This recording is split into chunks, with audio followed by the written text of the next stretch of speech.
নমস্কার বন্ধুরা, Bengali gardener Jeet চ্যানেলে আপনাদের সবাইকে স্বাগত জানাই।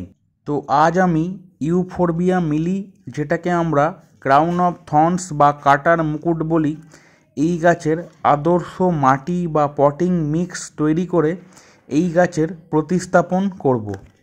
তো ভিডিওটা একদম প্রথম থেকে লাস্ট অবধি দেখুন, এবং এই ভিডিওটা যদি আপনাদের কোনো কাজের হয় তাহলে আমার চ্যানেলকে সাবস্ক্রাইব করতে এবং এই ভিডিওতে লাইক দিতে ভুলবেন না। মিলি গাছে প্রচুর ফুল পেতে চাইলে এই গাছের জন্যে আদর্শ পটিং মিক্স আমাদের তৈরি করতে হবে, যেখানে এই গাছ খুবই ইজিলি গ্রো করবে এবং আমরা এইভাবে প্রচুর ফুল পাবো। মিলি গাছের পটিং মিক্স তৈরি করতে আমি এখানে দুখানা জিনিস নিয়েছি। একদম প্রথমে এটা হচ্ছে কনস্ট্রাকশান স্যান্ড বা হলুদ বালি।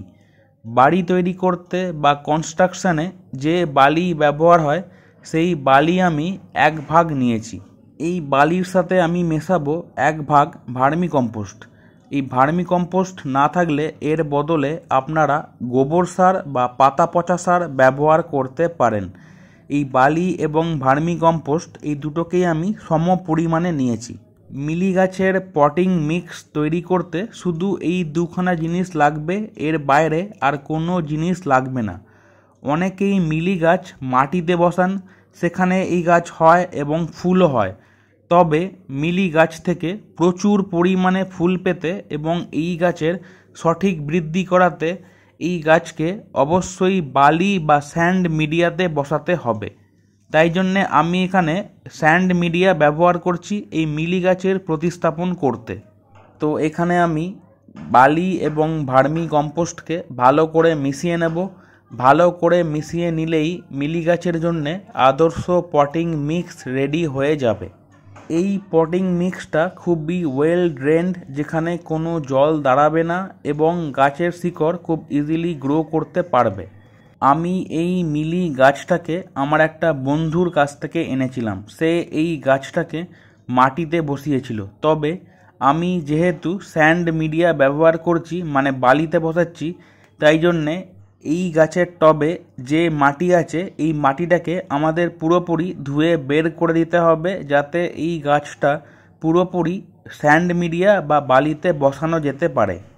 তো গাছটাকে আমি টব থেকে বের করে এই গাছের শিকড়ে যে মাটি লেগেছিল এই মাটিগুলোকে আমি ঝরিয়ে দিয়েছি বা ধুয়ে দিয়েছি। যে কোনো গাছ আমরা যখন বসাবো আমরা চেষ্টা করব পুরো গাছটা একটাই মিডিয়াতে থাকবে। যদি মাটিতে বসাই তাহলে পুরো গাছটাই ওই মাটিতে থাকবে, কিংবা যদি বালিতে বসাই তাহলে পুরো গাছটাই বালি বা স্যান্ড মিডিয়াতে থাকবে। এরপর চলে আসব মিলি গাছের জন্যে টব নির্বাচন করার ব্যাপারে। মিলি গাছ 4 ইঞ্চি, 6 ইঞ্চি, 8 ইঞ্চি এবং 10 ইঞ্চি এই টাইপের টবে খুবই ভালো হয়। তো আমি এখানে 8 ইঞ্চির টব নিয়েছি। সব থেকে প্রথমে এই টবের নিচে যে ড্রেনেজ হোল আছে ওটাকে আমি একটা ঢেউ খেলানো খোলাম কুচি দিয়ে ঢাকা দিয়ে দেব, যাতে এই ড্রেনেজ হোলটা বন্ধ হয়ে না যায় এবং আমরা যখন জল দেব এক্সেস জলটা খুব ইজিলি এই ড্রেনেজ হোল দিয়ে বেরিয়ে যায়। এরপর এতক্ষণ যে পটিং মিক্সটা আমরা তৈরি করলাম এই পটিং মিক্সটাকে আমরা টবের মধ্যে ভালো করে ভর্তি করে দেব। এই পটিং মিক্সটাকে আমরা চেপে চেপে ভর্তি করব, যাতে কোনো গ্যাপ না থাকে। টবের অর্ধেকটা পটিং মিক্স দিয়ে ভর্তি করার পর আমরা গাছটাকে বসিয়ে দেখব গাছটা একদম মাঝখানে বা সঠিক জায়গায় বসছে কিনা। টবের মাঝখানে বা সঠিক জায়গায় বসে গেলে আমরা টবের বাকি অংশে এই পটিং মিক্স দিয়ে ভর্তি করে দেব। এই পটিং মিক্সটাকে আমরা চেপে চেপে ভর্তি করব, যাতে কোনো গ্যাপ না থাকে। তো এইভাবে টবের বাকি অংশে আমি এই পটিং মিক্স ভর্তি করে দিয়েছি।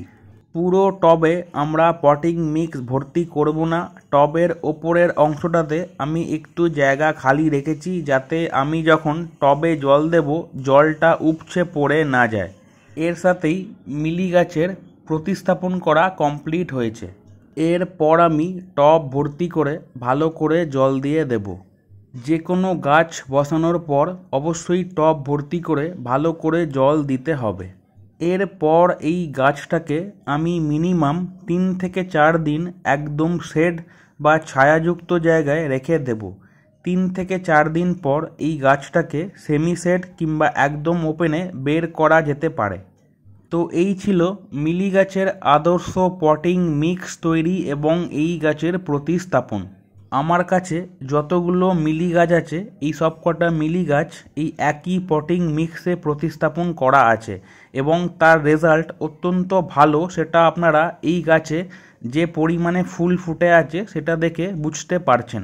মিলি গাছে প্রচুর ফুল পেতে কী পরিচর্যা করবেন সেটা নিয়ে একাধিক ভিডিও আমার চ্যানেলে দেওয়া আছে, তো আপনারা চাইলে ওই ভিডিওগুলো দেখতে পারেন।